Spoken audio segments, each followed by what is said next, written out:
Right now at 6, another dangerous hurricane takes aim at Florida's Gulf Coast. I think it's fair to say this is a different storm. Plus, a center meant to give illegal drug users an option besides jail finally gets an opening date 6 weeks behind schedule. They need a space to drop off people who are eligible for deflection. And later, why residents of a Vancouver senior community are worried they could be forced to go. There's some anxiety here. If the rates go up, some people may have to move. How they're hoping to gain momentum in an effort to keep their home.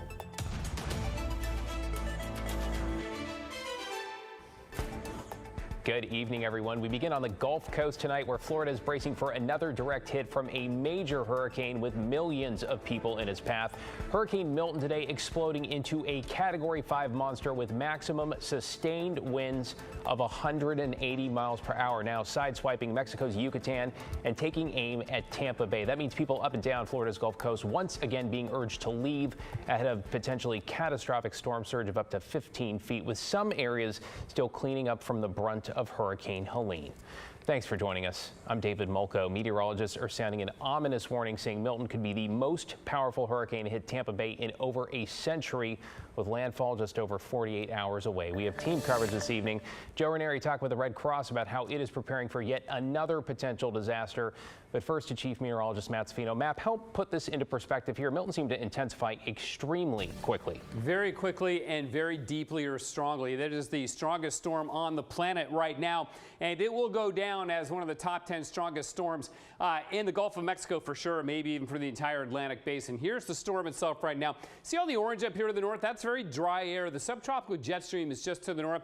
If you're a hurricane and you want to get strong, you don't want to be right under strong winds aloft. But if you're close to them, that helps, because it helps to pull air out of the top of the storm, which pulls more into the air into the bottom of the storm and helps it strengthen. This is it. It's close to the coast of Mexico, but staying far enough offshore that it's not really having much of an impact. Here's the high-resolution imagery, and watch as the sun angle drops. You'll see the ridging all around it. That's the super intense convection or thunderstorm activity in the eye wall. Now, this storm is very small right now, and Category 5 hurricanes usually don't maintain that strength for very long. Takes a lot to keep it going at that rate. But look at this. The central pressure is below 900 millibars. It's down to 897. For perspective, average sea level pressure on the planet is 1,013 millibars. So that's not super high. It's not super low. This is way down there, like the Columbus Day storm here in the Northwest. That dropped to 960 millibars. This is far below that. So this is going to be one of the strongest storms we've ever had in this part of the world here. Now, Category 5, right up until the time it reaches the coast of Florida, weakens to a 4, but that may not really be a good thing, because that just means the storm's going to get bigger in its diameter, impact much of the west coast of Florida, especially south of wherever it makes landfall, because the counterclockwise circulation, that's where it'll push the most water, the most wind onshore. Now, keep in mind, we are coming in and intersecting the path of Helene, so there's a lot of debris on part of this coast. All of that, or much of it anyway, will be turned into projectiles when it gets hit with the strong winds from Milton. So it really is a bad 1-2 punch. Still a Category 3 major hurricane as it exits the east coast of Florida out by Daytona Beach. So this is going to be an absolute brute of a storm as it makes landfall late Wednesday night or early Thursday morning. As I said, it's undergone extreme rapid intensification. It'll weaken but become larger, so it's not a very good trade-off. And again, the biggest impacts will certainly be there on the west coast of Florida, David. Yeah, ominous would be the word. Thank you, Matt. Let's bring in Joe Ranieri now. Joe, some spots are now putting the cleanup from Helene on hold in order to evacuate all over again. What are you hearing? Yeah, well, residents really don't have much of a chance to get cleaned up from what they saw just about 11 days ago. There's already more than 50 volunteers who have been in parts of Florida for nearly 2 weeks helping with the cleanup from Hurricane Helene. Now the Red Cross is getting ready to send more ahead of Hurricane Milton, which has grown to a Category 5 hurricane in just the last 24 hours. It's going to take months, if not years, for residents to recover from Hurricane Helene that made landfall as a Category 4 hurricane late last month. Right now, we're really pushing for more volunteers because we need as much help as we can get. Now, parts of the state are under an evacuation notice ahead of Hurricane Milton that quickly grew from a Category 1 hurricane Sunday night to a Category 5 hurricane by Monday morning. We're already sending people out to be deployed to Florida. We have already over 50 people deployed from this region to help out with Hurricane Helene. Isabel Anderson is the Regional Communications Manager for American Red Cross.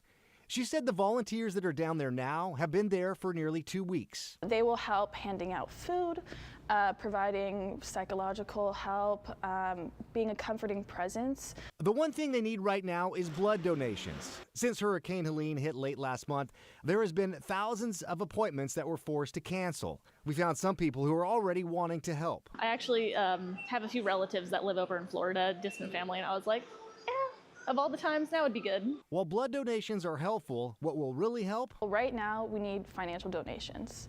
I mean, with Hurricane Helene that has already hit and then Milton on its way, we need help financially to be able to support that. As Florida residents prepare for a second major hurricane in less than 2 weeks, Red Cross is doing all they can. We are here and we're prepared, and we will be there for as long as we're needed to help those who will be impacted in the coming days. Now, Isabel with the American Red Cross, you just heard from, told me they already have one volunteer leaving for Florida sometime tomorrow. And I just spoke with Isabel a short time ago. She told me that volunteer is going to be heading out of PDX to Florida right around 10 o'clock tomorrow morning. And they're expecting to send more volunteers over the coming days. David, yes, back to you. Springing into action while the rest of us hold our collective breath. All right, thanks, Joe. KGW and NBC News, of course, will continue tracking Hurricane Milton as it makes its way towards Florida's Gulf Coast.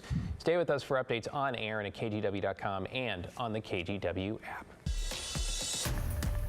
In your headlines, Oregon's governor and secretary of state are calling for an independent external audit of the motor voter program. That's after a data error led to the registration of more than 1,200 non-citizens. Well, today the DMV says it found an additional 302 records that, in its words, need to be deactivated. However, officials are reviewing them and say this does not automatically mean they belong to non-citizens. Oregon has paused automatically registering voters through the program for now. The secretary of state says this will not impact the 2024 election. Today marks 1 year since the Hamas attack on Israel, which killed some 1,200 people. Today, Senator Ron Wyden, part of a discussion at the Oregon Jewish Museum in Portland. Wyden says freeing the dozens of hostages in Hamas captivity remains a top priority. The Biden administration is going to push hard, and I'm going to work with them to get the hostages out, to get the humanitarian aid in. And I, as chairman of the Senate Finance Committee, will do everything I possibly can to promote a two-state solution that recognizes the rights of both the Palestinians and the Israelis. Well, in the year since the attacks, the Israel-Hamas war, according to Palestinian health officials, has led to the deaths of over 41,000 people in Gaza. And negotiations have resumed between Boeing and the union representing over 30,000 aerospace machinists. That's with production now on hold for more than 3 weeks, with union members missing their first paycheck, now losing their health care benefits. It is the first session between the parties in about 10 days after the union rejected Boeing's, quote, best and final offer. In an update this evening, Multnomah County's Deflection Center is set to open next Monday, an alternative to jail for some people caught using illegal drugs. Right now, the center, which will not have so-called sobering beds as part of it, will be a place for people to connect with treatment and addiction services. The building off Sandy Boulevard in Portland's Central East Side is about 6 weeks behind schedule. It's going to make a huge difference for law enforcement because law enforcement and our partners at the City of Portland have been clear with us. They need a space to drop off people who are eligible for deflection. I think it's a great idea. It really is. It's just the biggest problem that we have out here on the streets. There's got to be a want for it. Yeah, they've got to want to go. Very much a work in progress. The center will be open from 7 in the morning to 11 at night. That's Monday through Friday, only until 3 p.m. on the weekends. Security will be on site and patrolling the perimeter, it says, 24/7. You're going to hear from the architect behind the program and the latest when it comes to the county's permanent sobering center. It's coming up tonight on The Story at 6:30 right here on KGW. Well, speaking of enforcement, officers with the Battleground Police Department are now wearing body cameras. It comes as part of a big shift in Clark County, where 4 years ago, almost no law enforcement agency in the county had body cameras, and now almost all do. Experts say the Northwest was on the whole slower than the rest of the country, with Portland this year one of the last major cities to add them. Dennis Flynn, who's been the Battleground Police Chief for about 6 months now, says adding cameras is important, especially when it comes to transparency.